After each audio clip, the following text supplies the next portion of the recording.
다 같이 성경을 들고 일어서시기 바랍니다. 봉독해드릴 하나님의 말씀은 에베소서 6장 18절에서 20절 말씀을 제가 봉독해드리겠습니다. 이것은 하나님의 말씀입니다. 모든 기도와 간구를 하되 항상 성령 안에서 기도하고 이를 위하여 깨어 구하기를 항상 힘쓰며 여러 성도를 위하여 구하라. 또 나를 위하여 구할 것은 내게 말씀을 주사 나로 입을 열어 복음의 비밀을 담대히 알리게 하옵소서 할 것이니 이 일을 위하여 내가 쇠사슬에 매인 사신이 된 것은 나로 이 일에 당연히 할 말을 담대히 하게 하려 하심이라. 아멘. 네, 앉으시기 바랍니다. 에베소서는 교회가 어떤 곳인지에 대해서 매우 구체적이고 어떤 자세하게 이제 교훈하고 있는 그러한 내용입니다.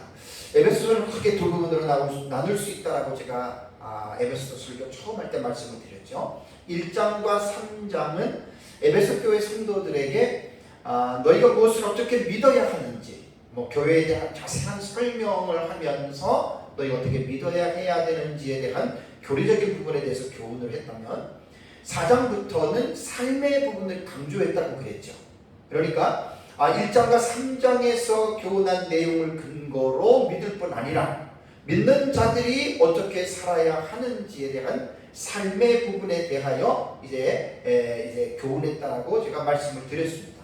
그래서 제가 4장 이후부터 이제 여러분들에게 이제 지난주 6장 10절에도 마지막으로 끝으로라고 하는 말이 있잖아요. 그래서 이제 4장 이후부터 이제 말씀했던 어떻게 구원받은 자들이 살아야 하는지에 대한 그 교훈의 마지막 부분으로 해당되는 교훈이라고 제가 여러분들에게 말씀을 드렸죠. 그래서 4장부터 잠깐 간략하게 제가 말씀을 드리면 성령이 하나 되게 하신 것을 힘써서 지켜라라고 이제 3절에 얘기를 했고요. 그리고 또 그리스도께서 교회의 사역자들을 선물로 주셨다라고 4장 11절에 교훈을 했습니다. 그래서 사역자들은 무슨 일을 하냐면 성도를 온전하게 하고 또 봉사의 일을 하면서 그리스도의 몸을 세우는 그 일을 도와주는 일을 바로 사역자들이 하는 것이라고 제가 4장 부분에 설교할 때 여러분들에게 말씀을 드렸습니다.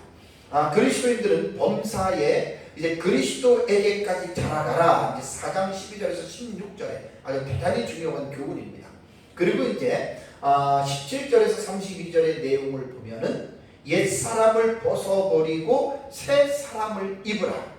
또 새 사람을 입은 자들로서 불의한 삶을 살지 말고 이제 새 사람의 행실에 걸맞는 삶을 살아야 한다라고 이제 4장 17절에서 32절의 구체적인 세부 사항에 대해서 이제 바울은 이제 말씀을 했습니다. 그리고 이제 5장으로 넘어가면 1절에서 너희는 하나님을 본받는 자들이 되어라라고 이제 권면을 하고요. 그 다음에 이제 쭉 뒤에 말을 한 다음에 18절을 보면은 오직 너희는 성령에 의하여 충만해져라라고 명령을 했는데 이 성령 충만이라고 하는 이 주제가 너무나 중요하다 그랬어요.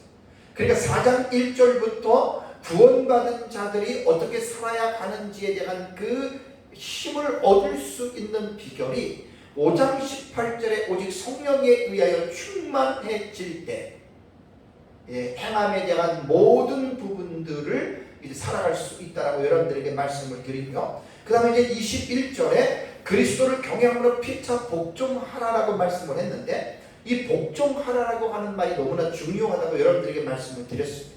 그리스도 안에서는 서로가 복종을 해야 된다.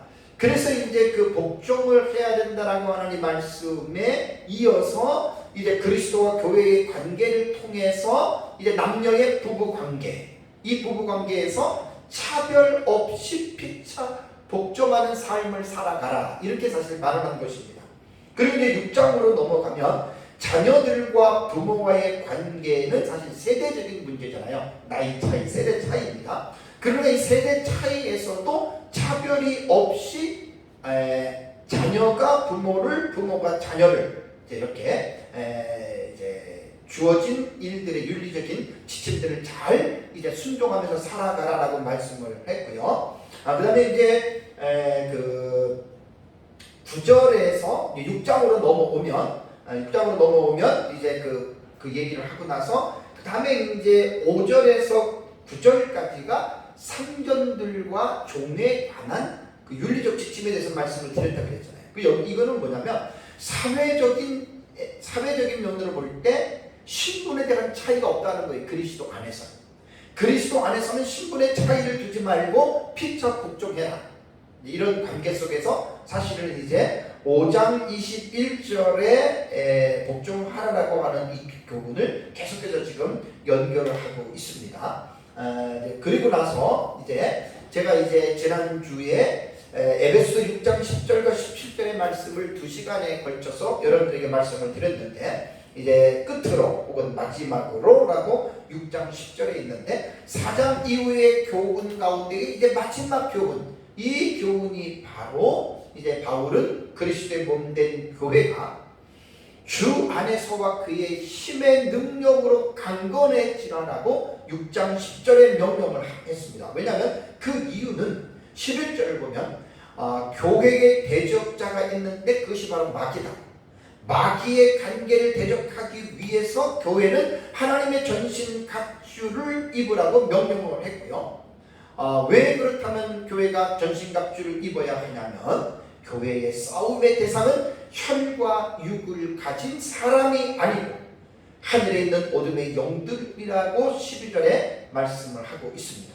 그러고 나서 이제 하나님의 전신갑주를 취하여 마귀와의 전쟁을 하기 위하여 모든 준비를 마친 후에 이제 13절을 보면은 이제 서기 위함이다. 여기서 이제 서기 위함이라고 하는 말은 제가 지난주에 말씀을 드릴 때에 모든 인생의 삶을 마친 후에라는 뜻이 아니고 마귀와의 영적인 전쟁을 하기 위해서 모든 준비를 마친 후에 설하라고 하는 그러한 의미라고 여러분들에게 이제 말씀을 드렸습니다. 그러고 나서 이제 14절부터 이제 그 하나님의 전신갑주를 6가지에 대한 장비에 대해서 말씀을 드렸습니다. 그래서 6가지의 장비가 뭐냐면 진리로 허리띠를 띠고, 그 다음에 이게 이제 다 과거 분사라 그랬잖아요. 진리로 허리띠를 띈 후에, 그 다음에 의의 호신경을 붙인 후에, 이것도 다 과거 분사입니다. 평안의 복음이 준비한 것으로 신을 신은 후에, 그 다음에 믿음의 방패를 가진 후에 14절에 동사가 서서라고 하는 시스템이라고 하는 동사를 말씀을 드렸죠. 그러니까 이제 분사는 이제 동사를 형용화한 것인데 여기서 이제 모든 분사형은 이제 동사로 다 수식이 되어지기 때문에 동사의 것으로 가야 됩니다. 그러니까 준비한 후에 이제 마귀와의 일전을 준비하기 위해서 이제 굳건히 서라는 말입니다. 그 다음에 이제 구원의 투구와 성령이 거민 하나님의 말씀을 가지라는 분사가 아니라 동사의 형태로 나온다라고 지난주에 제가 말씀을 드렸습니다. 자, 그러면 하나님의 전신갑주와 연결되는 내용이 오늘 조금 전에 제가 공독해 드린 대로 이제 기도에 관한 교훈입니다. 18절을 보시면 모든 기도와 간구를 하되 항상 성령 안에서 기도하고 이를 위하여 깨어 구하기를 항상 힘쓰면서 여러 성도를 위하여 구하라라고 이제 18절에 말씀을 했고, 그 다음에 이제 19절과 20절에는 사도 바울이 개인적으로 나 자신을 위하여 기도해 주어야 할 것에 대해서 부탁을 했습니다. 그래서 19절은 나를 위하여 구할 것은 내게 말씀을 주사 나로 입을 열어 복음의 비밀을 담대히 알리게 하옵소서 할 것이니 이 일을 위하여 내가 쇠사슬에 매인 사심이 된 것은 나로 이 일에 당연히 할 말을 담대히 하게 하려 하심이라 라고 이제 말을 한 것이 이제 본문의 내용입니다. 자, 그러면 우선 이제 본문을 주의하기 전에 18절과 20절의 문장을 살펴보면, 이 문장을 보면은 이제 여기에서 주동사가 사실은 없습니다. 18절과 20절에서는 주동사가 없고 두 가지의 분사를 중심으로 이루어진 분사절입니다. 왜냐하면 18절에 보면은 여기 보면 이제 기도하고라고 하는 이 말이 이게 명령적 분사 현재 중간태거든요. 그러니까 분사 현재니까 기도하고가 아니라 기도하면서라고 이렇게 되는 것이고, 다음에 깨어라고 하는 이 아그리프논테스라고 하는 이 단어도 이것도 명령적 분사 현재입니다. 그러니까 이것도 깨어 있으면서로 이게 본문을 우리가 이제 읽어야 되는 거예요. 그럼 18절에 두 분사는 기도하면서 혹은 깨어 있으면서는 반드시 이 분사는 동사로 가야 되잖아요. 그 동사가 어디냐? 그것이 바로 아까 말씀드린 대로 14절에 그런즉 서서 이 동사에 다 속한 거예요. 그래서 동사 시스템은 시스템의 이것도 명령 과거 능동태라고 제가 지난주에 말씀을 드렸는데, 다시 말씀을 드리면 아까 말씀드린 대로 설하라고 하는 말은 이제 악한 영들과의 일전을 앞두고 만반의 준비를 갖추고 설하라고 하는 그런 말입니다.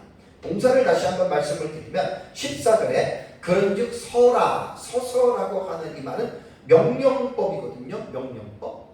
그러니까 명령이기 때문에 이 취사 선택에 대한 기회가 없는 거예요. 그냥 서야 돼요. 그냥 서는 거예요. 근데 명령법 과거는 제가 시제와 상관이 없다 그랬죠. 그러니까 단호함으로 이 본문을 읽으면 서라고 하는 것을 확실하게 분명하게 딱 서라라고 하는 이제 이러한 강조용법으로 서라를 우리가 읽어야 되고, 이 동사가 능동태라고 그랬잖아요. 능동태라고 하는 것은 성도들이 자발적으로 해야 할 그 행동을 말하는 것입니다. 그러니까 성도들이 자발적으로 서야 되는 것이죠. 이것이 바로 성도의 의무고 책임이라고 하는 이 사실을 잘 기억을 해야 됩니다. 그래서 18절 본문을 우리가 이해를 좀 하기 위해서는 14절에 동사가 서서 그랬잖아요. 그죠? 서서라고 하는 이 동사가 있고, 그 다음에 이제 18절에서 이제 두 가지의 분사절이라고 제가 말씀을 드렸어요. 요거는 꼭 우리가 먼저 보고 이해를 해야 됩니다. 그러면 이 18절을 보면은요, 18절을 보면은 너희는 주어가 이제 너희는데 명시가 되지 않았지만 너희는 기도하면서 이렇게 되는 거예요. 기도하면서인데 어떻게 기도하냐면 모든 기도와 간구로 기도하면서, 그 다음에 모든 시간에, 그 다음에 어떻게 성령으로 이렇게 되는 거예요. 제가 원어를 공부를 하면서 이제 서상근 목사님한테 구문론을 배웠는데, 일단은 주구와 술구를 먼저 이제 찾아야 되거든요.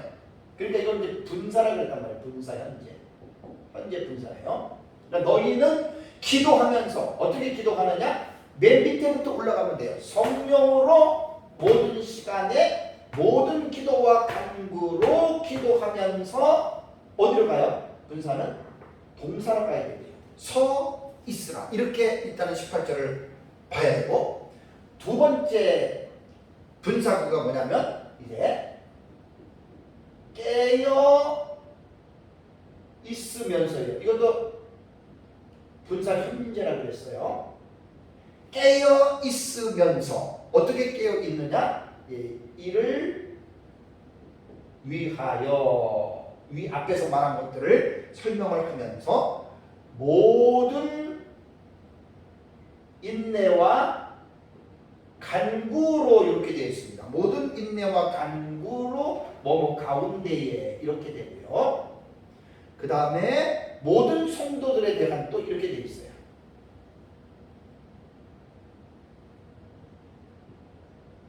자, 좀 어려운 것 같아도 우리 성경을 볼 때, 문장을 볼 때 그 문장 안에 구문론을 먼저 파악을 해야 이 절이 무엇을 말하는지에 대해서 분명하게 확인을 할 수가 있어요. 그러니까 이러한 구문론에 대한 부분이 없으면 그냥 우리가 막 성경을 내 생각대로 막 읽을 수 있거든요. 그러니까 18절은 제가 두 가지 분사절이라고 했잖아요. 너희는 기도하면서 너희는 깨어 있으면서 요건 앞에 건 설명했고요. 깨어 있으면서 어떻게 깨어 있느냐 모든 성도들에 대해서 모든 인내와 간구로 깨어 있으면서 어디로 가야 돼요? 분사는 동사로 가야 되는데 서라 서서 이렇게 돼요. 이것이 이제 18절의 내용을 우리가 구문론적으로 먼저 이해를 하는 것입니다. 자, 그래서 18절을 지난주에 설교했던 전신갑주와 연결하여서 읽어야 돼요. 그러니까 전신갑주를 취하라 그랬잖아요. 자, 전신갑주를 취하고 나서 항상 어떻게 해요? 기도하면서 그리고 깨어 있으면서. 그러니까 18절을 이렇게 읽어야 된다는 거예요. 항상 기도하면서 항상 깨어 있으면서 전신갑주를 입고 마귀와의 영적인 전쟁을 위해서 준비를 단단히 마친 후에 모든 일을 행한 후에 시스템이 서라. 이게 어떻게 보면 14절의 전신갑주의 본문이 이렇게 여러분 이게 20절까지 18절까지 이렇게 해당이 되는 거예요. 그렇다면 18절에서 교훈하는 기도는 하나님의 전신갑주와 어떤 관계가 있을까요? 어떤 학자는 기도가 하나님의 전신갑주의 7번째 장비가 되어야 된다라고 말하는 사람도 있습니다. 그러나 기도를 하나님의 전신갑주의 7번째 장비로 볼 수 없는 이유는 오늘 우리가 지난주하고 보았던 본문에서 기도는 하나님의 전신갑주 가운데에 방어용이나 공격용 장비 어느 곳에도 연결되어져 있지 않아요. 그러니까 문장에서 없는 것을 만들어내면 그걸 잘못 만들어내는 거예요. 그래서 이제 성경을 볼 때 문장론적인 입장에서 봐야 되고 구문론 입장에서도 성경을 봐야 되는 거예요. 사실 저도 목회자로서 설교를 하는데 되게 사실 어렵습니다. 그냥 막 준비 없이 하는 설교는 뭐 33년을 제가 설교를 해봤기 때문에 뭐든 못하겠어요. 근데 그런 설교는 바른 설교를 한다라고 볼 수가 없습니다. 참 설교사의 두렵고 떨리는 것이기 때문에 설교자가 하나님의 말씀에 대한 본문을 깊이 있게 관찰하고 깊이 있게 연구하고 그리고 나서 그 말씀을 잘 전하는 것이 여러분 진정한 설교거든요. 그게 참 어려워요. 설교라는 게. 그래서 본문에는 이 기도를 전신갑주에 대한 이 어떤 부분도 연결시키지 않는다라는 말입니다. 그렇다면 18절 이후에 말하는 기도는 우리는 어떻게 봐야 되느냐? 그래서 기도는 전신갑주에서 6가지를 말하는 그것보다 그 무기 어떤 그 이상의 것이 바로 기도다라는 말입니다. 그래서 상당히 여러분이 기도는 중요합니다. 그러니까 전신갑주와 연결해서 기도에 대해서 여러분 말씀을 드린다면 자, 하나님의 전신갑주 6가지 장비로 무장을 했습니다. 무장을 했다고 끝난 게 아니에요.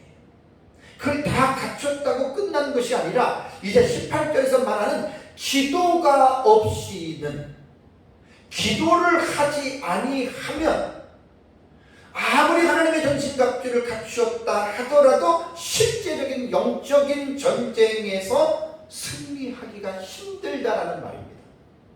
그래서 18절에 기도에 대한 이 부분에서는 이러한 부분에서 먼저 우리가 이해를 하고 이제 본문을 봐야 됩니다. 자, 이제 본문을 이제 주의하겠습니다. 18절 본문을 보시면은 아까 조금 전에 말씀드린 대로 18절은 주동사가 없습니다.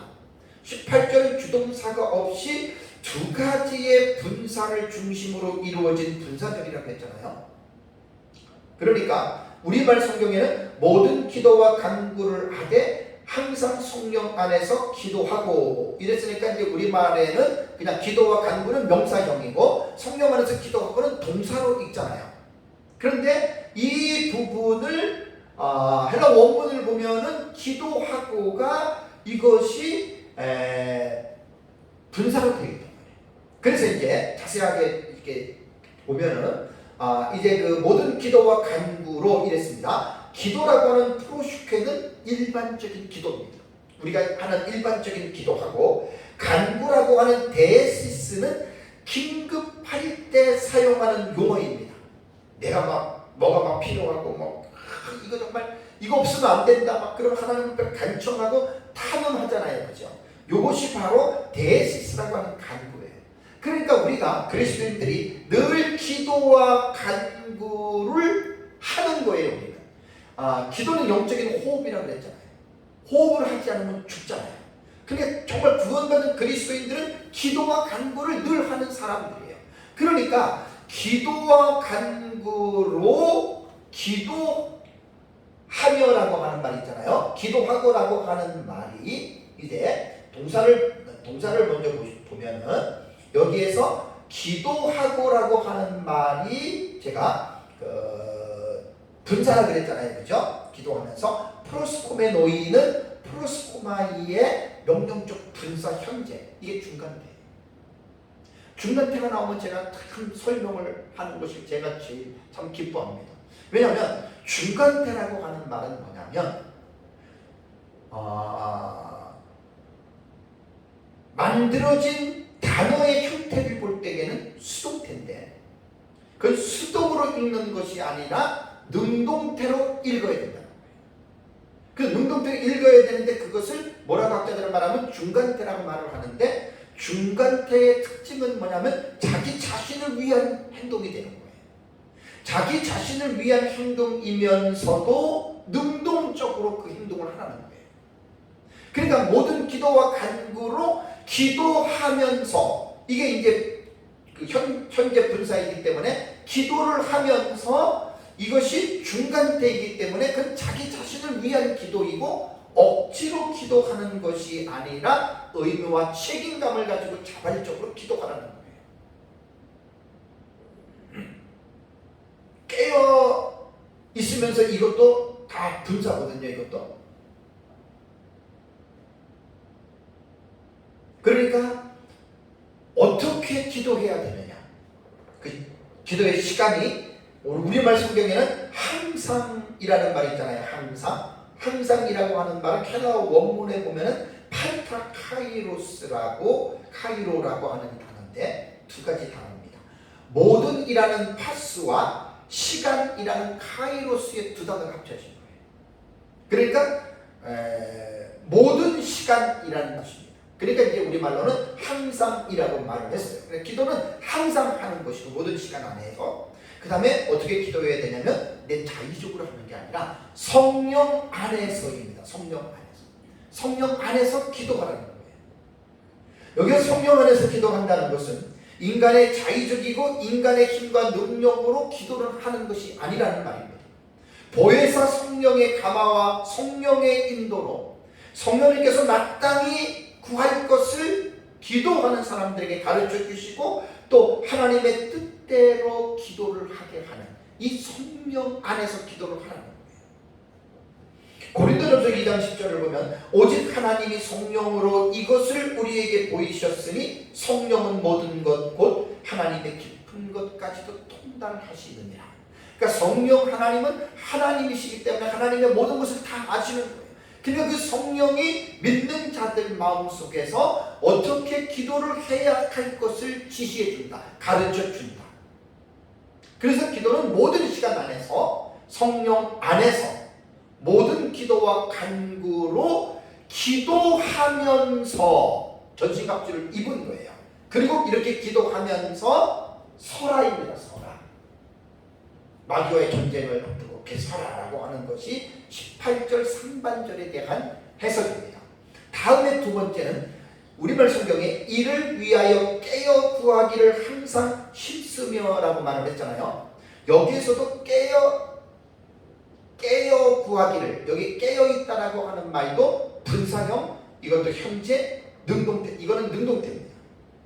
명령적 분사 현재 능동태거든요. 그러니까 이것이 깨어 있으면서예요. 깨어 있으면데 어떻게 해야 되냐면 모든 성도들에 대해서 모든 인내와 간구를 하면서 깨어 있으라는 거예요. 본문을 구문론을 읽으면 제일 정확하게 통성하게 이 문장을 이해를 할 수가 있습니다. 이거를 제가 이제 두 가지로 여러분들에게 이 후반절에 있는 부분을 말씀을 드리면 인내와 간구로 이 모든 인내와 간구로 깨어 있으면서 먼저 이 부분을 먼저 생각을 해야 됩니다. 근데 여기 보면 우리말에 보면은 깨어 구하기를 항상 힘쓰며 그랬죠. 요게 힘쓰며라고 하는 이 말이 프로스카르테레시스라고 하는 단어인데, 이 프로스카르테레시스라고 하는 이 단어는 버티다 혹은 인내라고 하는 뜻이 있습니다. 그러니까 깨어 구하기를 항상 힘쓰며라고 하는 말은 버티라는 거예요. 인내하라는 말이에요.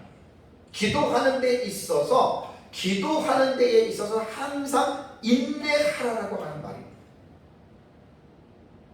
교회가 악한 영들과의 싸움에서 중요한 태도는 깨어 있으면서 경계를 늦추지 않는 것입니다. 근데 이게 계속적인 상황이기 때문에 인내가 필요한 거예요. 인내가. 항상 힘쓰라는 말이요. 이게 인내하라는 말이에요. 인내하고 깨어 있으면서 하나님의 전신갑주를 입고 완전 무장한 후에 14절의 동사 서서 일로 가는 거예요. 하나님의 전신갑주를 입었다고 악한 영들과 싸움에서 이기는 것이 아니라고 했습니다. 반드시 성령 안에서 항상 기도하면서 그리고 깨어 있으면서예요. 두 번째 분사가 깨어 있으면서. 그래서 하나님의 전신갑주만 입었다고 되는 것이 아니라 기도가 이렇게 여러분 필요하다라는 말입니다. 기도 없이 하나님의 전신갑주를 입는 것은요, 모양만 갖춘 것이지 실제적인 영적인 전장터에서 우리의 대적 마귀와의 싸움에서 민첩하게 움직일 수가 없고 가만히 서 있는 상태라고 여러분 생각하시면 됩니다. 기도는 이론이 아닙니다. 기도는 실제입니다. 규칙적으로 정해놓고 기도해야 되고 정한 시간 이외에도 무시로 성령 안에서 여러분 기도를 해야 됩니다. 왜 그러냐면 우리의 대적 마귀는 시간을 정해놓고 공격을 하는 게 아니에요. 항상 마귀는 택한 자들을 공격합니다. 마귀에게는 쉬는 시간이 없어요. 쉬는 시간이 없어요. 계속해서 택한 자 한 사람이라도 쓰러뜨리려고 마귀는 혈안이 되어져 있다라고 하는 말입니다.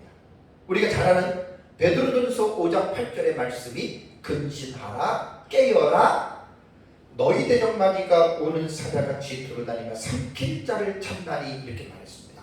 왜 근신하고 깨어 있어야 돼? 두 가지 동사예요. 왜 근신하여라 또 곧바로 또 이어서 깨어라라고 동사를 두 개를 번복했을까요? 그 이유가 너희 대적 마귀가 있다는 거예요. 근데 그 마귀는 우는 사자처럼 두루다니면서 쉬지 않고 삼킬 자를 찾는데 너희들을 찾는다 그 말입니다. 그리스도인들. 여기 보면은 동사 베드로전서 5장 8절입니다. 근신하라라고 하는 네파테라고 하는 이 동사는요 원형이 네포예요. 그런데 이 동사는 명령법이고 과거형입니다. 시제가. 그리고 능동태입니다. 고전 헬라어에서는 동사 네포는 기본어인데요. 이 뜻이 이런 뜻입니다. 술 취하지 않다 혹은 정신을 차리고 있다라고 하는 뜻이고 근신하다라고 하는 뜻도 되고 침착하다라고 하는 이 의미로 고전 헬라어는 사용을 했다고 그래요. 그러니까 이 단어들은 문자적 의미로 볼 때에는 포도주를 먹지 않는 상태에서 있는 사람들을 이제 근신하다라고 하는 이 네포라고 하는 단어를 사용했다고 그래요.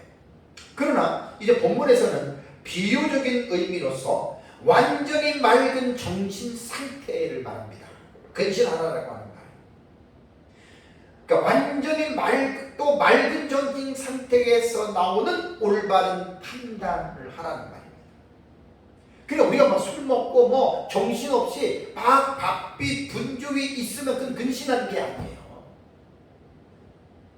그러니까 베드로는 근신하라라고 하는 말이 뭐냐면 완전히 맑은 정신에서 올바른 판단을 하라는 말입니다. 깊이 있게 사려 깊게 숙고하면서 내가 지금 처해 있는 상태, 우리를 공격하는 그 마귀의 관계, 이런 것들을 밝은 정신에서 올바르게 판단하라. 이게 근신하라는 말이고, 다음에 깨어라라고 하는 이 그레고레 사태라고 하는 이 동사는요, 원형이 그레고레오에서 왔습니다. 그레고레오. 이것도 명령 과거예요. 아까 좀 이것만 하는 게, 근신하라고 하는 말이 명령 과거라 그랬잖아요. 명령형에서는 과거가 없어요. 그러니까 이거는 단호함으로 읽어야 돼요. 단호하게 근신하라는 거예요. 확실하게 정신 차리고 강조지요. 깨어라도 마찬가지입니다. 이 그레고레 사태도 명령법, 이것도 과거형이거든요. 이것도 능동태예요. 그레고레오라고 하는 뜻은 지켜보다, 망보다, 정신을 차리고 있다 혹은 경계하다라고 하는 의미거든요. 그러니까 사탄이 우리의 대적이 돼서 우는 사자처럼 두루다니면서 삼킬 자를 찾고 있는 이 상황 속에서 깨어있으라는 거예요. 이러한 상황 속에서 근신하라는 거예요. 잘 지켜보고 망을 보고 어떻게 이 마귀의 관계가 우리를 공격하고 우리 교회를 공격할까, 이것을 늘 깨어서 근신하면서. 그러면 이게 명령법 과거로 말씀을 드렸기 때문에 단호함으로 단호하게 깨어 있으라는 거예요. 단호하게 근신하라는 거예요. 명령법에는 취사 선택이 없어요. 교회가, 성도가 늘 근신하고 항상 깨어서. 능동태라고 하는 말은 성도들이 자발적으로 해야 할 일입니다. 억지가 아닙니다. 우리가 세상을 살아가면서 근신하고 깨어있는 이 동사는 능동태예요. 자발적으로 해야 할 성도의 의무고 책임이라는 거예요. 그래서 성도들이 근신하지 않고 깨어있지 않고 이 세상에 취하고, 그러면 그것은 베드로 사도를 통해서 근신하라 깨어라라고 명령형으로 말한 이 말씀을 불순종하면서 살아간다라고 하는 말입니다. 다음에 두 번째 18절을 보면 모든 성도들을 위하여 깨어 있으면서 구하라, 이런 말이잖아요. 그죠? 깨어 있으면서 설하라고 하는 뜻입니다.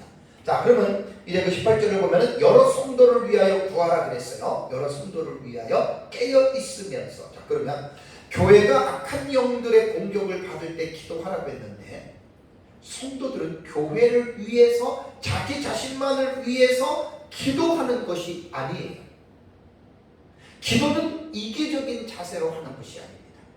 나만을 위해서 기도하는 것이 아니라 오늘 본문의 말씀처럼 여러 성도들을 위해서도 반드시 기도하라는 말입니다. 여러 성도들을 위해서 구하라. 악한 영들과의 영적인 싸움은 교회와의 싸움일 뿐 아니라 교회 공동체 속에 있는 각 성도들이 다 해당이 되죠. 그러면 교회 공동체에 속한 모든 성도들, 개개인이 각자가 자기 개인 기도만 할 뿐만이 아니라 기도할 때는 서로를 위하여 모든 성도들이 기도해야 됩니다. 너무나 지금 중요한 말입니다. 왜냐하면 교회 공동체 안에 속해 있는 성도들 한 사람이라도 마귀와의 싸움에서 져서는 안 되잖아요. 그러니까 서로가 서로를 위해서 하나님의 전신갑주를 입고, 오늘 여기 본문의 말씀처럼 성령 안에서 모든 시간, 성령으로 모든 시간 안에 기도와 간구로 기도하면서, 그 다음에 모든 성도들에 대해서 인내하면서 깨어 있으면서 설하는 거예요. 왜? 너희 대적 마귀가 우는 사자처럼 너희를 삼키려고 달려들기 때문에 이러한 18절은 분사 구문으로서 이렇게 준비하면서 하면서 설하는 겁니다. 18절 말씀 너무 중요합니다. 다시 말씀을 드리면 14절, 15절, 16절, 17절에 하나님의 전신갑주 6가지의 장비를 모두 갖췄다 하더라도 기도가 없이는 그 장비를 제대로 활용할 수 없다라는 거예요. 기도가 빠지면 안 된다는 거예요. 그러니까 이 기도가 하나님의 전신갑주의 7번째 장비가 아닙니다. 이거는 늘상 우리가 모든 기도와 간구로 인내하면서 모든 성도들에 대해서 깨어 있는 것, 이게 우리 그리스도인들에게 너무나 지금 중요한 교훈을 하고 있는 거예요. 그러니까 지난주까지 전신갑주만 딱 듣고 아니 전신갑주만 취하면 되겠지 하면 그건 큰 오산입니다. 저가지 분사구문을 잘 이해하고 18절 말씀을 마음에 담아야 돼요. 그리고 실제적으로 기도하면서 깨어 있으면서 이 부분을 잘 감당해 나가야 됩니다. 마지막 두 번째로는 19절과 20절에 대한 내용입니다. 19절과 20절을 보시면 또 나를 위하여 구할 것은 내게 말씀을 주사 나로 입을 열어 복음의 비밀을 담대히 알리게 하옵소서 할 것이니 이 일을 위하여 내가 쇠사슬의 사신이 된 것은 나로 이 일에 당연히 할 말을 담대히 하게 하려 하심이라 라는 말이 19절과 20절에 있습니다. 사도 바울은 성도들에게 깨어있으면서 기도하면서 서라고 이 교훈을 하면서 19절과 20절에서는 자기 자신을 위해서 기도해 줄 것을 요청하고 있습니다. 바울이 에베소 서신을 기록할 당시 바울은 자유의 몸이 아니었지요. 복음을 전하다가 죄수의 신분이 되어 로마 감옥에 갇혀 있는 처지였습니다.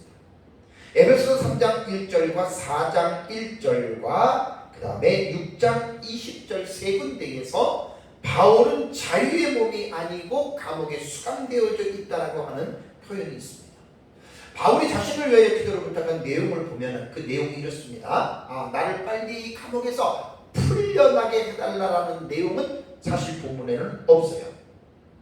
그의 기도 제목은 또 나를 위하여 구할 것은 뭘 기도해달라고 그러죠? 내게 말씀을 주사 나로 입을 열어 복음의 비밀을 담대히 알리게 하옵소서 할 것이니 이렇게 기도를 좀 해달라고 바울은 부탁을 했습니다. 바울은 비록 몸은 구속되어 있지만 그의 심령은 하나님의 나라의 복음을 전파하는 열정이 그의 마음속에는 식지 않고 계속해서 타오르고 있다라고 하는 것을 우리는 볼 수가 있습니다. 바울은 이게 하나님께서 자신에게 말씀을 주시기를 하는 모이도세 로고스라고 하는 이 말은 이게 이제 동사 도세라고 하는 말은 비동의 수동태거든요. 그러니까 이게 수동태라고 하는 말은 뭐죠? 자기 자신에게서 그게 나오는 게 아니잖아요. 하나님께서 자신에게 그 말씀을 주시기를 이 수동태로 기록이 된 거죠. 그러면서 그렇게 하나님께서 자기에게 말씀을 주시면 무엇을 하겠다는 거예요? 자기가 입을 열어 복음의 비밀을 담대히 알리겠다고 하는 이 바울의 마음속에 있는 중심을 지금 표현하고 있습니다. 그래서 바울은 복음의 전파의 사역이 자신의 능력과 노력이 아니라 하나님께서 성령을 통하여 부어주시는 능력이라고 하는 것을 바울은 잘 알고 있었기 때문에 수동태로 이 부분을 바울은 묘사를 했습니다. 사도 바울은 3차 전도 여행의 여로에서 자신이 가는 곳마다 결박과 환난이 있을 것을 알았습니다. 그리고 자신이 예루살렘에 가면 결박과 환난을 당할 것을 알았음에도 불구하고 바울은 자기 자신이 그럼에도 나는 이렇게 하겠다라고 하는 자기 자신의 고백을 한 것이 사도행전 20장 24절의 말씀이죠.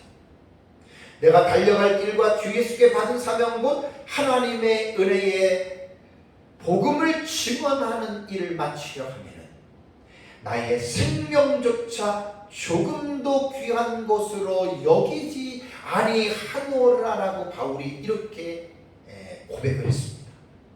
그러니까 이제 로마의 감옥에 감금되기 수년 전에 바울은 하나님의 은혜의 복음을 증언하는 일을 마치려 하면은 자기 생명도 귀한 것을 여기지 않는다라고 하는 그 고백이 지금 몇 년이 지난 다음에 바울이 로마 감옥에 지금 감금되어져 있잖아요.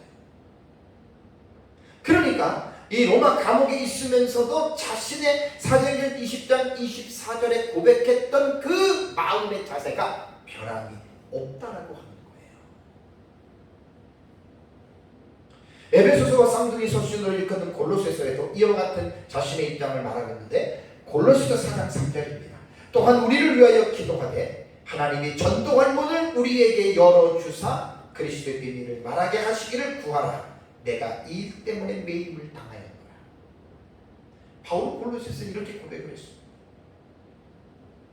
바울이 간절히 원하는 이 복음의 비밀은 무엇일까요? 이 복음의 비밀은 에베소서 안에 고스란히 담겨져 있습니다. 이 비밀이라는 이 미스테리온이라고 하는 이 단어는 신비한 혹은 비밀로서 번역이 되는데요. 원래 명사 미스테리온은 입이나 입술을 다문다라고 하는 이 미오라고 하는 이 단어에서 유래가 됐어요. 그래서 이 미오는 언급될 수 없거나 언급되어서는 안 되는 말. 그래서 이제 이 단어는 감추어진 것 혹은 비밀 혹은 신비를 뜻하는 말입니다. 에베소서 안에서 이 비밀이라고 하는 단어가 6번 사용이 됐어요. 1장 9절, 3장 3절, 3장 4절, 3장 9절, 5장 32절, 6장 19절에 6번 이 미스테리온이 사용이 되어졌거든요. 다 얘기하면 시간이 걸리기 때문에 이 말은 뭐냐면 그리스도 안에서 그리스도를 통하여 만물이 통일되는 것, 또 복음의 비밀 혹은 하나님께서 창세전에 선택해서 구원에 대한 이 계획들을 이거를 미스테리온이라고 그래요. 바울은 지금 자신이 처한 상태에 대해서 말하기를 자신이 쇠사슬에 매인 사신이다라고 이렇게 고백하고 있죠. 20절에 이 일을 위하여 내가 쇠사슬에 매인 사신이 된 것은 나로 이 일에 당연히 할 말을 담대히 하게 하려 하심이라라고 20절에 고백하고 있습니다. 자, 바울은 자신을 가리켜서 말하기를 이 헬라어 단어를 보면요, 나는 사신이다라고 말하는 거예요. 여기에 동사 사신이다라고 하는 프레스비오라고 하는 이 단어가 직설법 현재 능동태예요. 그러니까 이 동사에서 우리가 읽을 수 있는 게 뭐냐면 자신이 지금 현재 감옥에 갇혀 있다 하더라도 직설법 현재잖아요. 나는 그리스도의 지금도 나는 그리스도의 사신이고 현재형이니까 이 확신을 가지고 있는 거예요. 그리고 능동태이기 때문에 하기 싫은 것 억지로 자기가 그리스도의 사신이 된 것이 아니라 능동태라고 하는 말은 자발적인 그 중심에서 우러나오는 행위잖아요. 그러니까 내가 사신이 된 것은 억지가 아니다.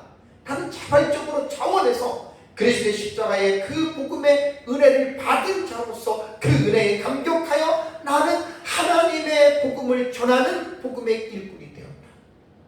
그래서 나는 보냄을 받은 이러한 사실이다라고 이렇게 지금 말을 하는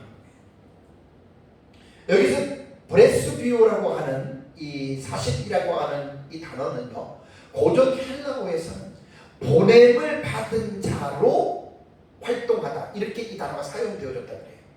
혹은 메시지를 전달하다라는 의미로 사용이 된 단어입니다. 고전 헬라어에서. 바울은 서신서에서 여러 번 밝혔지만 자신이 예수 그리스도에 의하여 보냄을 받은 아포스톨로스, 사도라는 말이죠. 그래서 자신은 예수 그리스도에 의하여 보냄을 받은 자로서 자신의 목숨이 다하기까지 이 사신의 역할을 자기 자신은 충성되이 감당하는 것으로 우리는 이 본문을 통해서 여러분 읽을 수가 있다고 하는 말입니다. 바울은 자신이 사신의 역할을 담대하게 해달라고 부탁을 했죠. 동사 보면은 담대히라는 말이 있습니다. 팔레시아 소마이라고 하는 이 단어는 팔레시아 조마이에서 온 단어거든요. 이게 이제 가정법 과거예요. 가정법 과거는 시제에 상관이 없기 때문에 이제 그 단호함으로 읽어야 된다 그랬죠. 근데 이게 중간대예요. 그러니까 담대히 자기가 복음을 전하게 해달라. 담대하게 사역을 하게 해달라. 단호하게.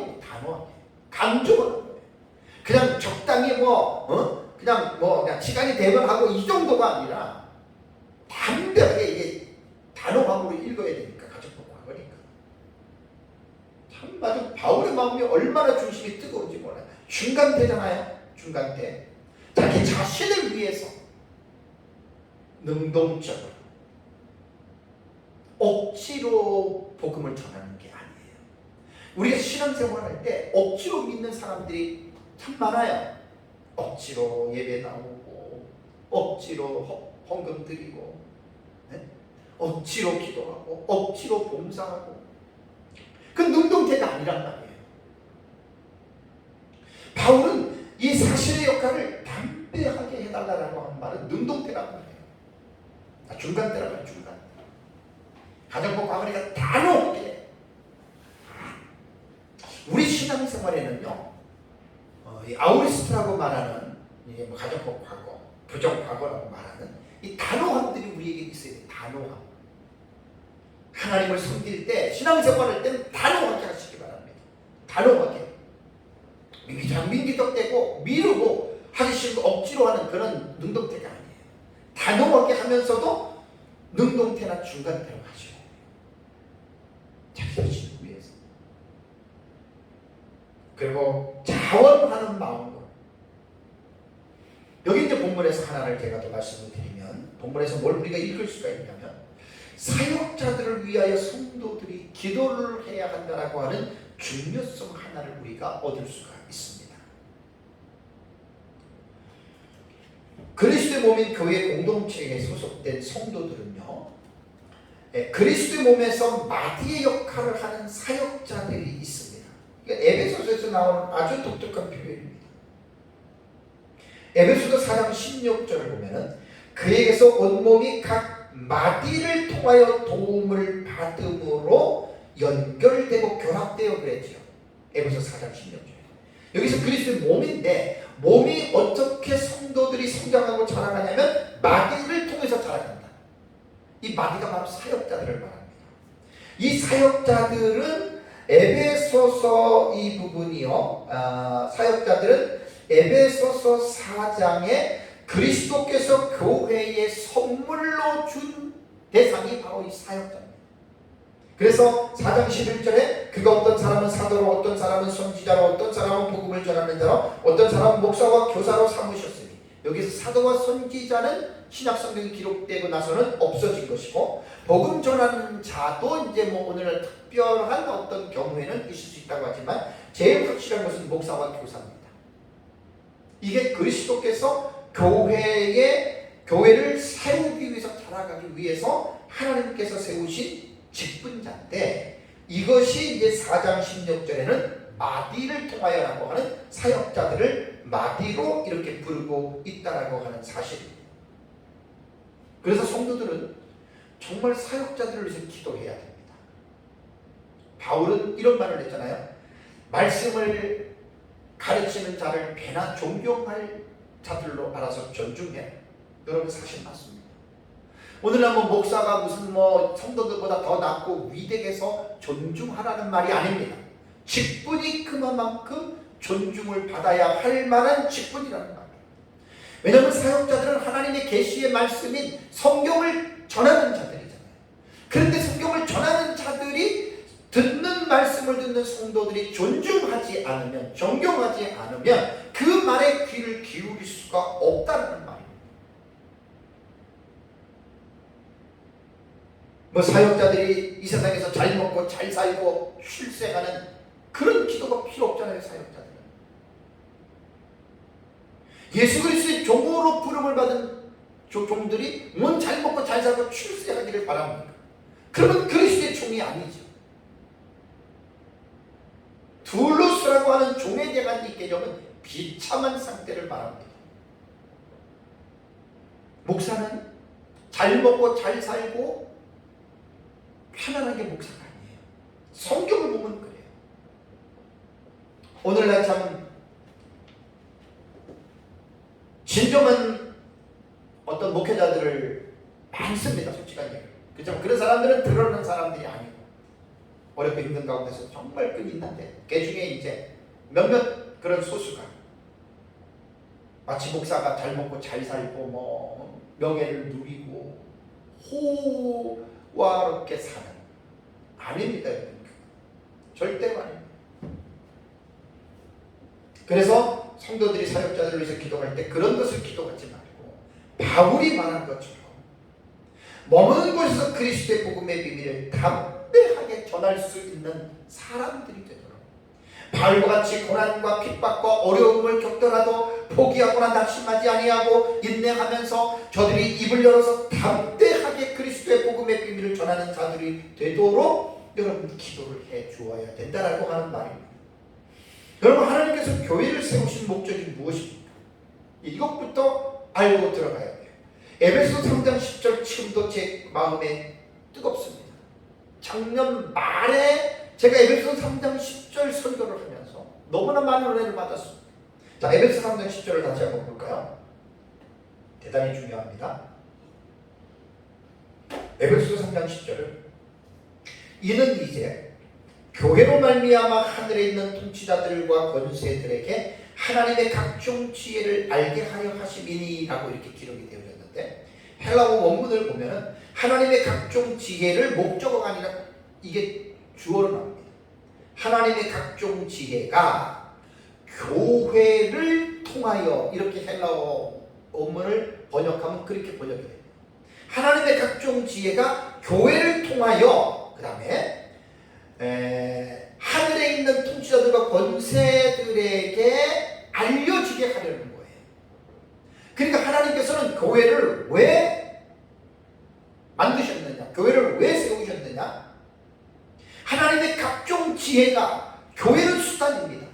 방편입니다. 교회를 통해서 무엇을 하기 위해서죠? 하나님의 각종 지혜가 교회를 통해서 어떤 대상들에게 알려지는데, 하늘에 있는 통치자들과 권세들과 하나 권세들에게, 이게 영들입니다. 그래서 이것이 사탄으로만 볼 수도 있고 천사까지도 같이 볼 수가 있는데, 저는 같이 보는 것이 옳다라고 그때 말씀을 제가 드렸어요. 그러니까 교회가 하는 일은 하나님의 각종 지혜를 알리는 거예요. 대상이 누구지요? 하늘에 있는 영들에게. 본문에는 빠졌지만 세상 사람들에게 하나님의 각종 지혜를 알리는 것이다. 그래서 설교자는 설교를 통해서 하나님의 각종 지혜를 전하는 것이고, 성도들은 그 말씀을 듣고 순종하면 세상 사람들, 사탄이 그것을 보고 하나님의 각종 지혜를 그들이 알 수 있다는 것입니다. 이 3장 10절 너무너무 중요한 말이에요. 시간상 이것만 하고 제가 이제 넘어가겠습니다. 그리스도의 몸인 교회의 사명은 하나님의 각종 지혜를 알리는 것입니다. 교회가 성령의 감동으로 기록된 하나님의 말씀을 올바르게 해석하여 설교자들은 전해야 됩니다. 그것이 하나님의 각종 지혜를 알리는 것입니다. 놀랍게도 설교자들이 하나님의 말씀을 잘 준비해서 하나님의 각종 지혜를 전할 때 악한 영들도 그 설교를 듣고 있다라고 하는 말입니다. 깨달아야 됩니다.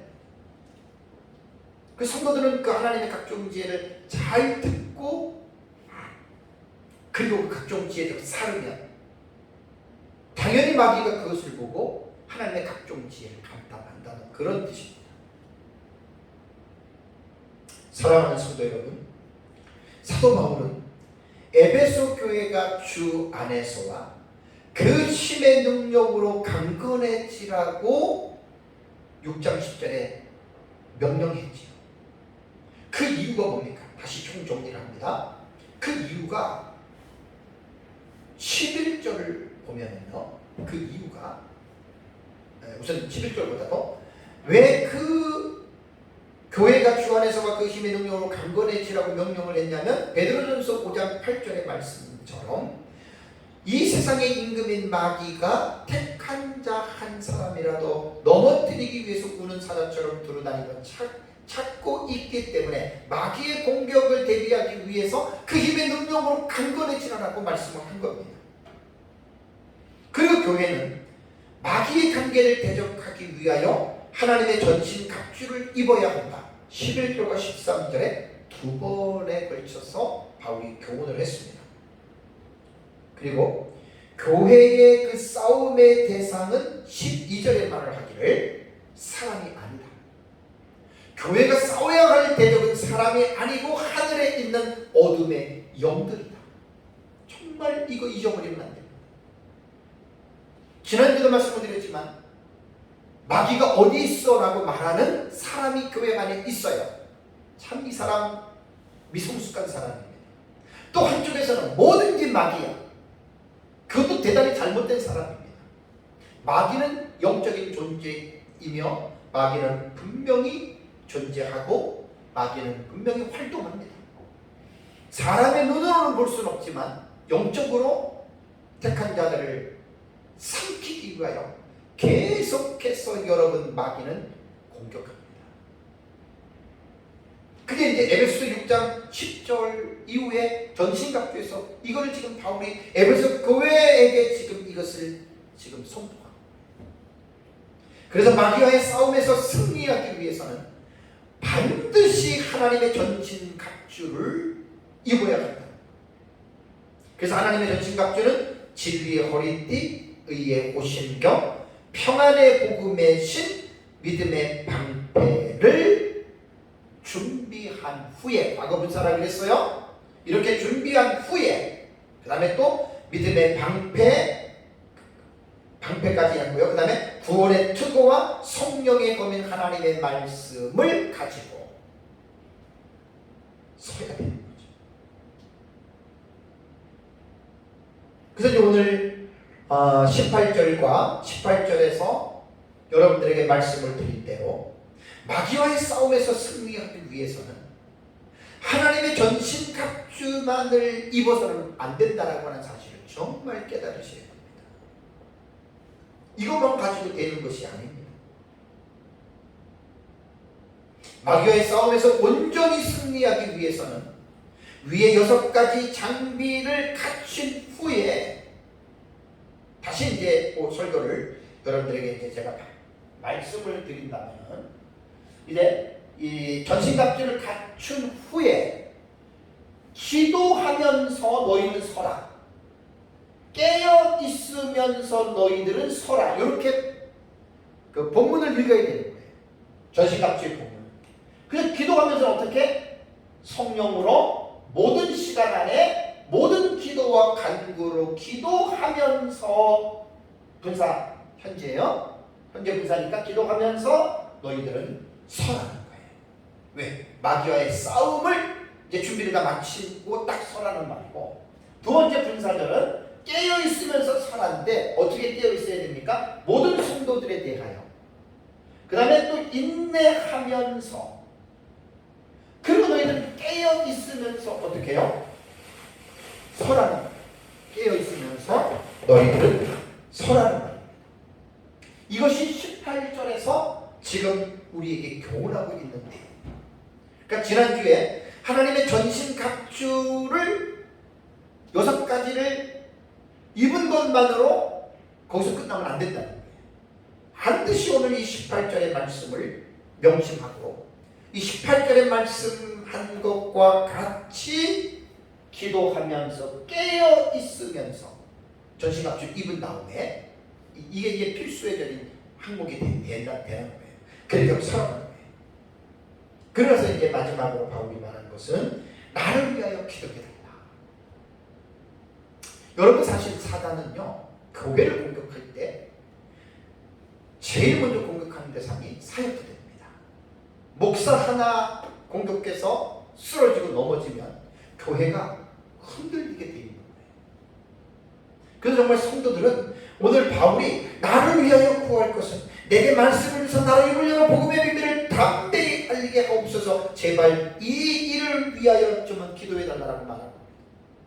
바울은 자신이 복음을 전하면서 쇠사슬에 매인 사신이 되었지만 그 환경을 탓하지 않고 그래도 자기는 담대히 복음의 비밀을 전하는 자가 되게 해달라고 기도를 부탁했던 것처럼 오늘날 모든 교회 성도들은 자기가 섬기고 있는 교회의 사역자들을, 목사들을 위하여 정말 이렇게 기도해 줘야 됩니다. 그들이 편안하게 잘 먹고 잘 살도록 그 기도가 아니라 바울과 같이 어떤 형편, 어떤 사경 형편에 처한다 하더라도 바울과 같이 그 복음에 대한 중심이 변하지 아니하고 담대하게 복음을 전하는 사역자가 되도록 여러분들이 계속해서 기도해 주시고 우리 모두가 다 이러한 마지막 영전에서 잘 준비하여 승리하는 삶을 살아가시기를 주님의 이름으로 축복합니다. 다 같이 기도하겠습니다.